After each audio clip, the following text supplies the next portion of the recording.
Good morning to all. फिर से आज मुंबई में बारिश का मौसम बन रहा है कि ऐसा लग रहा है कि जैसे दिन भर अब रेनफॉल होने वाला है। हल्की हल्का सा जो है वो फुहार सी आ रही है। मुंबई इस मामले में बड़ा अमेजिंग है कि यहाँ पर कब रेनफॉल होगा इसका कोई भरोसा नहीं है। मुंबई की बारिश तो जो है वो पूरे इंडिया में फेमस है। हाल ही में देखा हमने कि जो है वो रेनफॉल पैटर्न काफ़ी इंडिया के अंदर बदला है, काफ़ी हद तक जो है वो चेंज हुआ है। चलिए आज एक बड़ी अच्छी सी बात बताता हूँ आपको मैं, कैसे चीज़ें मिसकम्युनिकेट होती है, इन्फॉर्मेशन कैसे जो है वो गड़बड़ाती। बड़ा इंटरेस्टिंग किस्सा है मेरे बचपन का कि उस समय मेरे जो पिताजी हैं, फादर हैं, वो पोस्टेड थे धर्मपुरी में। एक छोटी सी जगह है मध्य प्रदेश के अंदर, तहसील है, उसका नाम है धर्मपुरी। अभी भी तहसील है वो, धार डिस्ट्रिक्ट में। तो वहाँ पर मेरे फादर जो है वो एज ए जुडिशल मजिस्ट्रेट वहाँ पर वो पोस्टेड थे। और एक अखबार था उस समय, नई दुनिया नाम का अखबार आया करता था, जो कि बड़ा पॉपुलर अखबार था, नई दुनिया, मध्य प्रदेश में उस समय।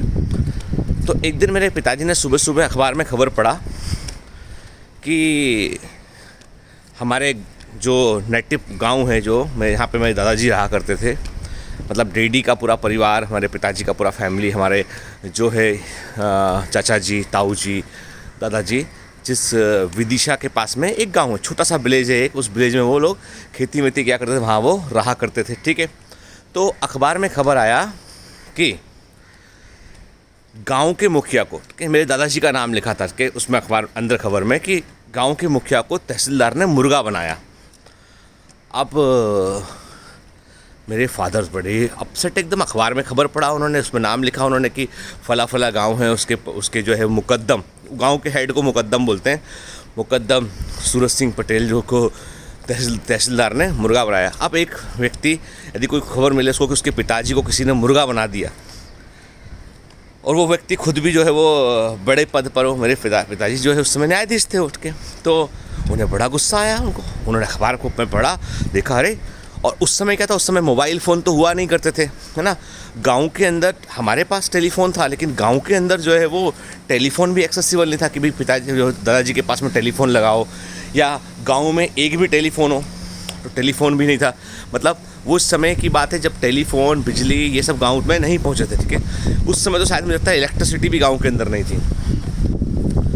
तो मेरे फादर ने इससे अखबार पढ़ी। अब उनको पास कोई सोर्स नहीं कि खबर को कैसे वेरीफाई करें। वो ना मोबाइल फ़ोन थे उस ज़माने में, ना फ़ोन लगा सकते थे कि चिट्ठी भेजते तो 4 दिन में चिट्ठी पहुंचती थी। लेकिन वो फिर मेरे फादर ने जो है वो अपना छुट्टी लिया एक दिन का, और बोले मैं तो गांव जा रहा हूँ देखने के लिए, कैसा कैसे पॉसिबल है। तहसीलदार की इतनी हिम्मत कैसे हुई कि मेरे पिताजी को उठा के मुर्गा बना दिया। गाँव पहुँचे, तो गाँव में पहुँचे तो देखा तो सब कुछ नॉर्मल था ना। तो उन्होंने दादाजी से बात किया, पूछा उनसे कि अखबार लेके गए, दिखाया उनको कि देखो अखबार में खबर आई है ना। हम, मुझे झूठ नहीं बोलना, पूरी घटना बताना, मैं जांच करवाऊंगा इस घटना की, मैं कलेक्टर को शिकायत करूंगा यहाँ पे कि तहसीलदार ऐसा कैसे कर सकता है, और हाउ वन कैन डू के। ये सरकारी ड्यूटी में कोई नियम अनुसार थोड़ी ना है कि कोई किसी को मुर्गा बना दे। मतलब कोई प्रॉब्लम है, कुछ है, तो आप लिखित में नोटिस दें, हम जवाब देंगे उसका। ठीक है भाई, तुम्हारा लड़का खुद जो जज है, तो कोर्ट कचहरी, लॉ, कानून कुछ तो होता होगा। दादाजी बोले भाई तू था, गुस्सा मत हो, पहले शांत हो जा। ठीक है। तो उतनी दूर से आया है, पानी वानी पी, बात करते हैं। मेरे दादाजी बहुत ही समझदार, मतलब बता रहा हूँ मैं कि मतलब मैंने अपनी लाइफ में गिनती के 2-5 लोग देखे जिनसे बहुत कुछ सीखा। एक तो मेरे बड़े मामा जी, वो भी न्यायाधीश रहे हैं, वो मुझे बहुत सारी बातें सिखाएं। मैं कभी बताऊंगा मेरे को वो क्या क्या सिखाए हैं, मतलब। और मैं एक बात आपसे बेटा बोलता हूँ कि लाइफ में सबसे इम्पॉर्टेंट चीज़ ये है कि आप लोगों से क्या सीखते हैं। ज्ञान देने की कोशिश मत कीजिए, ज्ञान लेने की कोशिश कीजिए। आप एक सोख्ता पेपर जैसे बनेंगे ना, ब्लॉटिंग पेपर जैसे, तो बहुत चीज़ें सीख पाएंगे आप। तो चलिए, तो मेरे दादाजी मेरे फादर को बोले कि तू इतना गुस्सा मत कर, पहले पानी वानी पी, बताता हूँ तो क्या हुआ। अब मेरे फादर का तो मन ना लगे उनको। चलो, उन्होंने शरबत वगैरह गांव में जो बनता है देसी, उन्होंने बना बनू के जो है दिया दादी ने, सबने इसके। उन्होंने, बाकी भाई लोग भी आ गए मिलने के लिए कि भाई मेरे फादर जो है तीसरे नंबर पर थे फैमिली में, 2 भाई बड़े थे, एक छोटा है उनसे ना। ठीक है। तो फिर दादाजी ने बताया कि देखो ऐसा है, ये घटना घटी थी उस दिन कि तहसीलदार साहब यहाँ पे गांव में आए, है ना। कुछ ज़मीनों वमीनों का कुछ मैटर था, किसी का कुछ का लगा होगा। तहसीलदार साहब यहाँ पे आए, लेकिन उस समय बहुत तेज़ पानी गिरने लगा, तो लौटने का उनका व्यवस्था नहीं हो पाया क्योंकि सड़क कच्ची है। तो हमने तहसीलदार साहब को बोला कि आप हमारे घर रुक जाइए, है ना। और भाई हमें मेहमानी का मौका दीजिए। हालांकि बिजली कुछ है नहीं, पर हमने पेट्रोमैक्स लैंप वगैरह अरेंज किया ताकि जो है वो उनको दिक्कत ना हो। एक कमरा भी खाली कराया उनके सोने रहने के लिए कि सुबह निकल जाइएगा आप, रात को रिस्क मत लो आप, है ना। पानी गाड़ी रुक जाए, सरकारी गाड़ी है ना, ठीक है, सड़क है नहीं यहाँ पे। तो फिर वो तहसीलदार साहब फिर तहसीलदार साहब ने बोला भाई कैसा है पटेल साहब, यदि बुरा ना माने तो हाँ गाँव के अंदर रुकें रात हम बहुत दिनों के बाद, तो एक पार्टी वार्टी हो जाए। तो हमने बोला भैया क्या खाएंगे आप? तो वो तहसीलदार साहब बोले कि भाई मुर्गा मिल जाए तो अच्छा है। तो हमने बोला ठीक है भाई, हम तो वेजिटेरियन आदमी हैं, लेकिन हमारे गांव में लोग जो है वो मुर्गा पालते हैं और कुछ अच्छे कुक भी हैं, एक आध दो लोग हैं जो अच्छा मुर्गा पकाते हैं। तो हमने उनको भी इनवाइट किया कि भाई आओ, बढ़िया चूल्हा बनाओ और अपना मुर्गा जो बनाओ, तहसीलदार साहब को भी खिलाओ।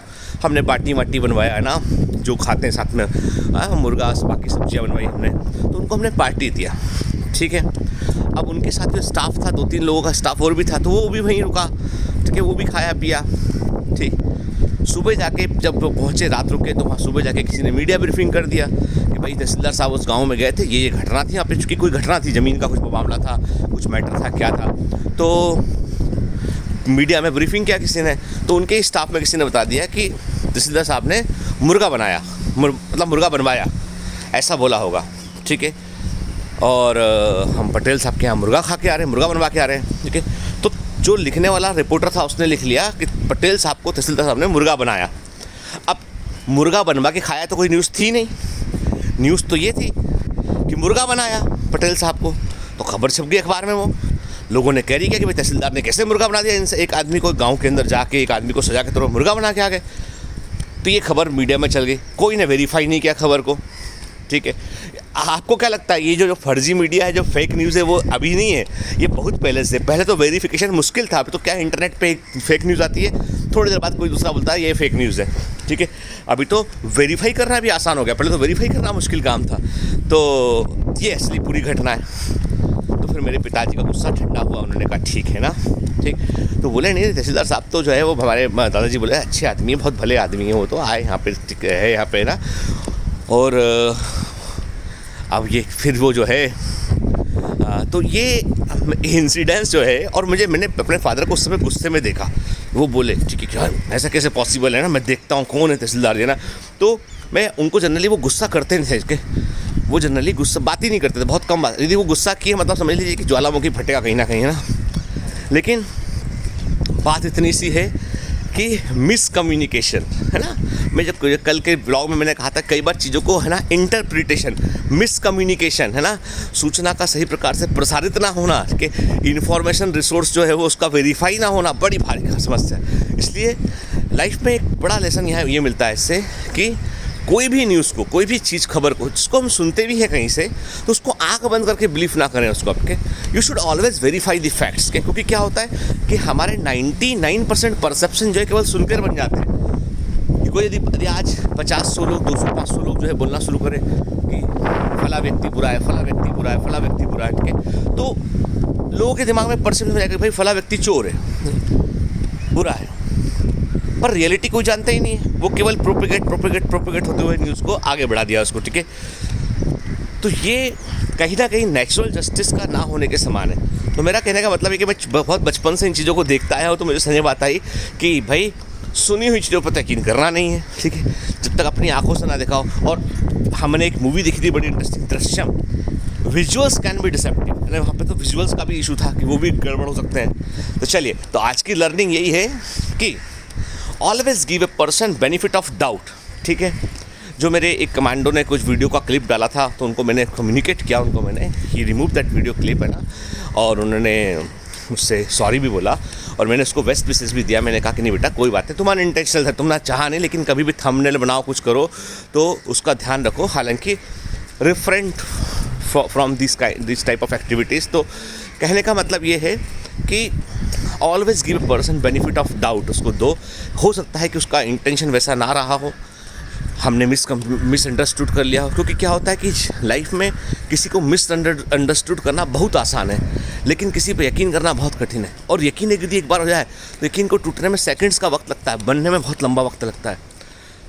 तो यही मेरी आज की आपको लर्निंग है बेटा, ठीक है। तो have a great day ahead. बड़ा अच्छा मौसम हो रहा मुंबई में, कभी मुंबई आएगा, मुंबई घुमाऊंगा आपको मैं। जब आप फेलिसिटेशन सेरेमनी में कभी आएंगे यहाँ पे तो मैं आपको के लिए एक बस लगवाऊंगा, पूरा मुंबई आपको घुमा के आएगी वो बस। चलिए, ऑल द बेस्ट।